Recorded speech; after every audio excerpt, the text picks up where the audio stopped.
उत्तर प्रदेश के चुनावी समर के आखिरी दौर में प्रधानमंत्री मोदी ने अपने संसदीय क्षेत्र वाराणसी में अंतिम जनसभा को संबोधित किया। सेवापुरी विधानसभा क्षेत्र के खजूरी में प्रधानमंत्री मोदी ने देवदेव को नमन करते हुए भाषण की शुरुआत की। प्रधानमंत्री मोदी ने कहा कि इस चुनाव में मेरी ये आखिरी सभा है।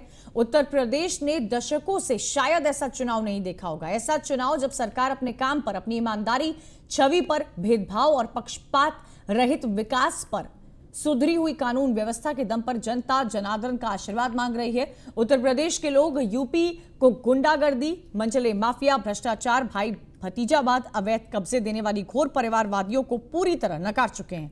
और अंत में प्रधानमंत्री मोदी ने अपने भाषण में लोगों को होली की शुभकामनाएं भी दी।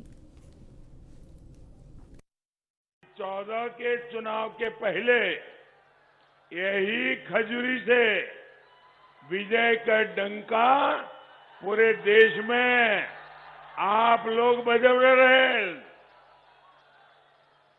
यहाँ के भगवती महारानी और खजूरी हमारे हृदय में हो।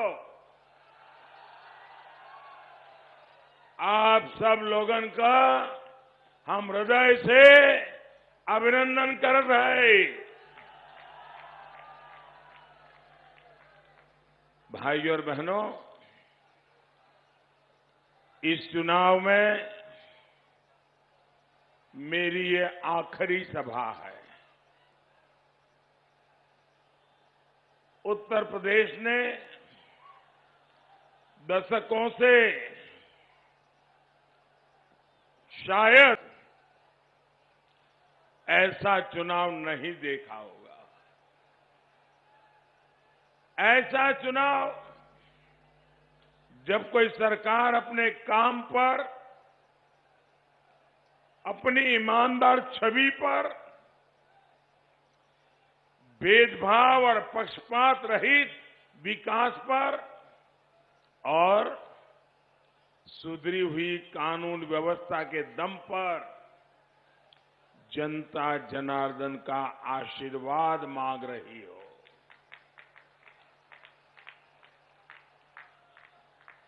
मुझे एक इंटरव्यू में मीडिया ने पूछा था, तब मैंने कहा था ये चुनाव प्रो इनकम्बेंसी चुनाव है। और सबसे बड़ी बात, जनता भी खुद ही बाहर निकलकर इस सरकार की वापसी का झंडा बुलंद कर रही है। कोरोना से लेकर काशी तक, बांदा से लेकर बहराइच तक डबल इंजन की सरकार की ही हुंकार एक एक नागरिक कर रहा है। पूरा यूपी बिना बटे एकजुट होकर कह रहा है, आएगी तो भाजपा ही। बीजेपी के राष्ट्रीय अध्यक्ष जेपी नड्डा भदोही जिले के सीतामढ़ी में जनसभा को संबोधित करते हुए विपक्ष पर जमकर निशाना साधा। इस दौरान जेपी नड्डा ने राज्य और केंद्र सरकार की उपलब्धियां गिनाते हुए समाजवादी पार्टी, कांग्रेस पर जमकर निशाना साधा। आपको यह भी जानकारी दे दें कि जेपी नड्डा ने बीजेपी प्रत्याशी के पक्ष में वोट की अपील की। अंतिम दौर का मतदान 7 मार्च को 9 जिलों की 54 सीटों पर होना है। वैसे तो चुनाव में एक एक सीट और एक एक वोट मायने रखता है, लेकिन ये वो 54 सीटें हैं जिससे नेताओं की पकड़ का पता चलना है। इस चुनाव में एक बात आपके ध्यान में मैं लाना चाहता हूं। सभी राजनीतिक दल और राजनेता अपने अपने तरीके से चुनाव की बात करते हैं, लेकिन भारतीय जनता पार्टी को छोड़कर और भारतीय जनता पार्टी के प्रत्याशियों को छोड़कर बाकी सभी लोग आपके सामने भाषण देते हुए ये कहा करते हैं कि मैं ये करूंगा, मैं ये करूंगा, आपका ये आशीर्वाद चाहिए, मैं ऐसे तस्वीर बदलूंगा, मैं इलाके की इस प्रकार से सेवा करूंगा। लेकिन आपने जब बीजेपी के कार्यकर्ताओं को सुना होगा, फिर चाहे रमेश बिंद हो, चाहे कौशलेंद्र हो, चाहे रवि किशन हो, चाहे विपुल दुबे हो, एनडीए के कार्यकर्ता जब भी मंच पर खड़ा होकर बोलता है तो वो हमेशा कहता है कि मैंने ये कहा था, ये मैंने किया है और अब जो हम कहेंगे वो करेंगे। ये ताकत किसी और में नहीं है, ये भारतीय जनता पार्टी में है, जो छाती ठोक के बोल सकती है कि हम अपना रिपोर्ट कार्ड लेकर के जनता के सामने जाने की ताकत रखते हैं। कोई पार्टी नहीं कर सकती। समाजवादी पार्टी का एक नेता से बुलवा लीजिए, मैं पिछले 1.5 महीने से अखिलेश जी को बोल रहा हूं, आप बताओ कि आपने क्या काम किया है, क्या दिया है लोगों को, क्या दिया है उत्तर प्रदेश की जनता को। कोई उत्तर नहीं आ रहा। उत्तर आएगा भी कैसे? अगर तमंचे की फैक्ट्री खुलवाना और कट्टे की फैक्ट्री खुलवाना और गुंडा पैदा करना यही इनका काम है, तो जनता को ये क्या देंगे, इस बात को हमको पूछना चाहिए और उनसे जानकारी हासिल करनी। आगे बढ़ते हैं। जौनपुर के मल्हनी में गृह मंत्री अमित शाह ने रैली को संबोधित किया। इस दौरान उन्होंने समाजवादी पार्टी पर जमकर निशाना साधा। उन्होंने कहा कि अतीक अहमद, मुख्तार अंसारी, आजम खान जेल में हैं, अब फिर कमल खिला दो, बचे हुए गुंडे भी जेल में होंगे। उन्होंने ये भी कहा कि अखिलेश की आंखों पर काला चश्मा चढ़ा हुआ है। अखिलेश को चश्मे से सिर्फ जाति धर्म ही दिखता है। 5 साल में अपराध के मामले तेजी से घटे हैं। साथ ही उन्होंने ये भी कहा कि सपा सरकार में गुंडे माफियाओं का बोलबाला था। योगी सरकार ने यूपी को माफिया मुक्त बनाया है। मैंने तय किया था जब भी चुनाव प्रचार का अंत होगा मैं अंत में मल्हनी जाऊंगा और भाई केपी सिंह को जिताने के लिए प्रचार करूंगा, क्योंकि 5 साल पहले मैं पार्टी का अध्यक्ष था। यूपी में भारतीय जनता पार्टी के लिए वोट मांगने के लिए यूपी की महान जनता के सामने में आया था। भारतीय जनता पार्टी का एक वादा था कि 5 साल के अंदर उत्तर प्रदेश से हम चुन चुन कर माफियाओं को समाप्त कर देंगे। मल्हनी वालों, आप बताओ मुझे, अतीक अहमद कहां है? अरे जोर से बोलो, साफ सुन रहा है क्या? कहां है अतीक अहमद? कहां है मुख्तार अंसारी? कहां है आजम खान? कहां है? 1-2 छूट गए हैं। 10 को कमल खिला दो, 11 को वो भी जेल में मिलेंगे। सोनभद्र और भदोही में सीएम योगी आदित्यनाथ ने जनसभा को संबोधित किया। इस दौरान योगी आदित्यनाथ ने कहा कि गुंडे माफियाओं के लिए हमारा बुलडोजर तैयार है। बुलडोजर को चलाने के लिए दमदार सरकार की जरूरत है। दाल, तेल और नमक क्या सपा बसपा की सरकार में नहीं मिलता था क्या? देखो, सपा बसपा की सरकार में आदिवासियों का, वनवासियों का, गरीबों का, दलितों का, किसानों का सारा राशन ये लोग स्वयं खा जाते थे। गरीब को मिलता ही नहीं था। या तो सपा की गोली खा जाते थे या फिर बहन जी के हाथी का पेट इतना बड़ा था कि उसके लिए तो पूरा प्रदेश का राशन कम पड़ जाता था। दाल, तेल और नमक क्या सपा बसपा की सरकार में नहीं मिलता था क्या? देखो, सपा बसपा की सरकार में आदिवासियों का, वनवासियों का, गरीबों का, दलितों का, किसानों का सारा राशन ये लोग स्वयं खा जाते थे। गरीब को मिलता ही नहीं था। या तो सपा की गोली खा जाते थे या फिर बहन जी के हाथी का पेट इतना बड़ा था कि उसके लिए तो पूरा प्रदेश का राशन कम पड़ जाता था। सपा बसपा की सरकार होती भाइयों बहनों, ये वैक्सीन बाजार में ब्लैक हो जाती, गरीब को नहीं मिलती। यानी गरीबों के हिस्से पर कैसे डकैती डाली जाती है, सपा बसपा उसके उदाहरण है। अच्छा मुझे बताओ, कोरोना कालखंड में हर गरीब को महीने में 2 बार राशन मिला है कि नहीं मिला है?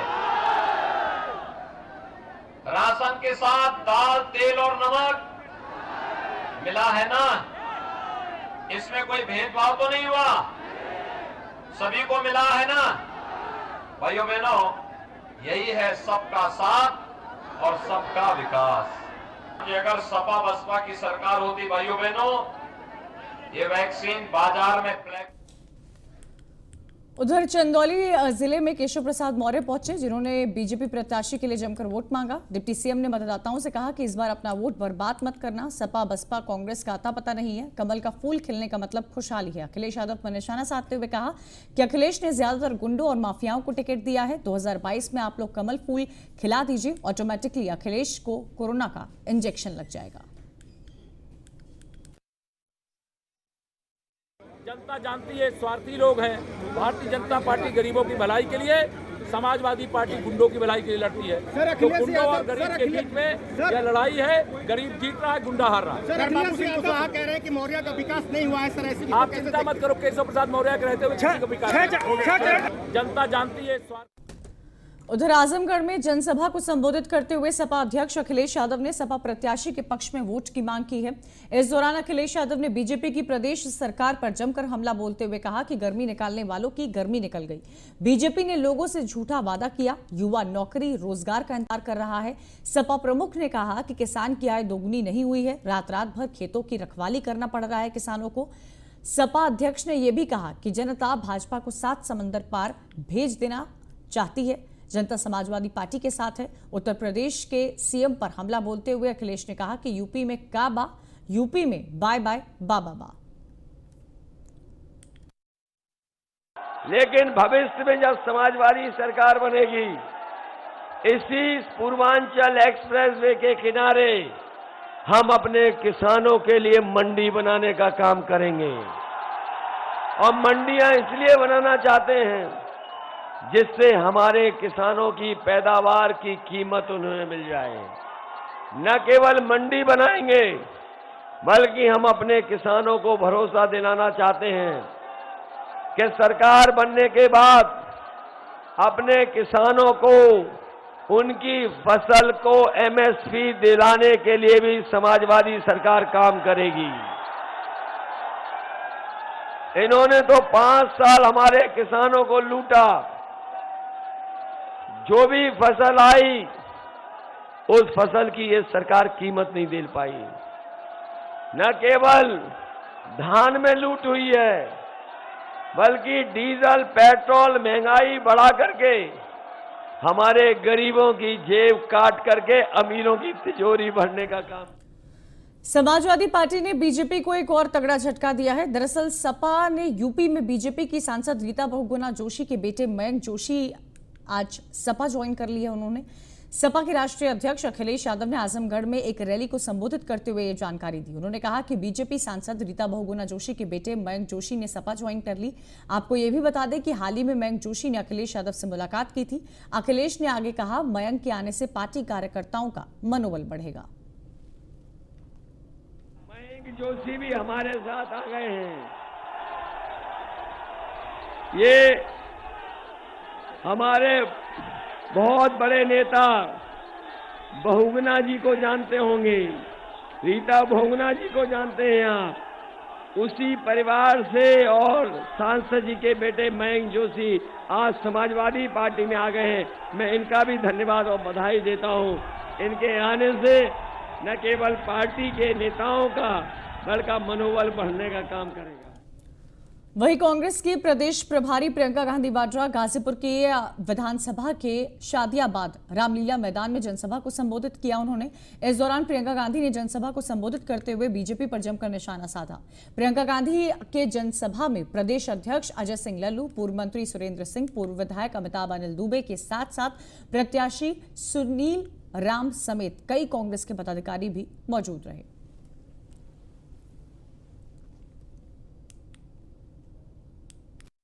एग्जाम कैंसिल होते हैं, कट ऑफ चेंज होता है, उनके करियर बर्बाद हो जाते हैं, 4-4, 5-5 साल इंतजार करते हैं।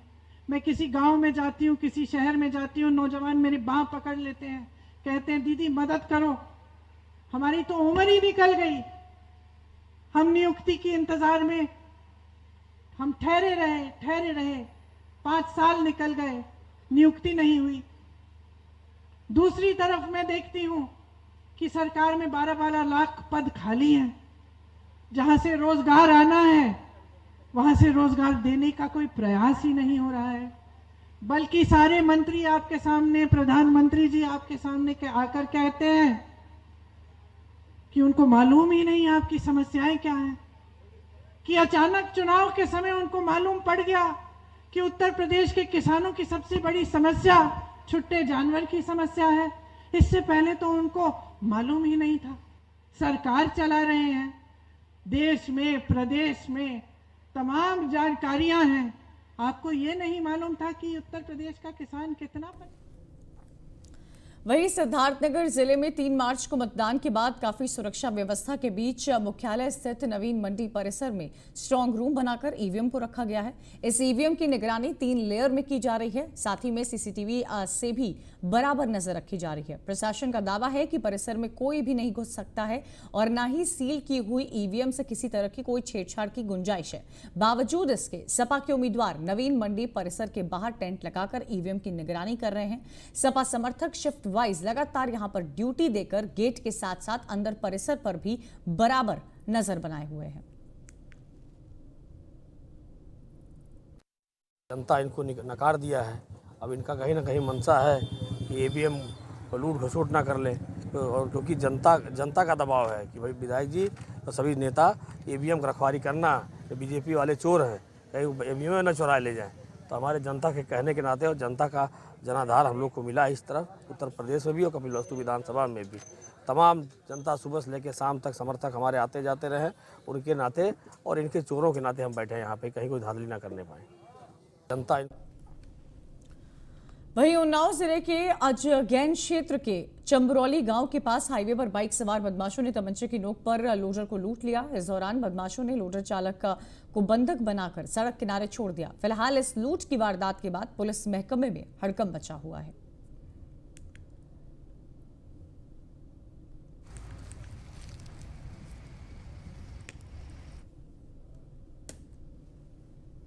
इसी के साथ इस बुलेटिन में इतना ही। तमाम खबरों के लिए आप देखते रहिए न्यूज़ 1 इंडिया।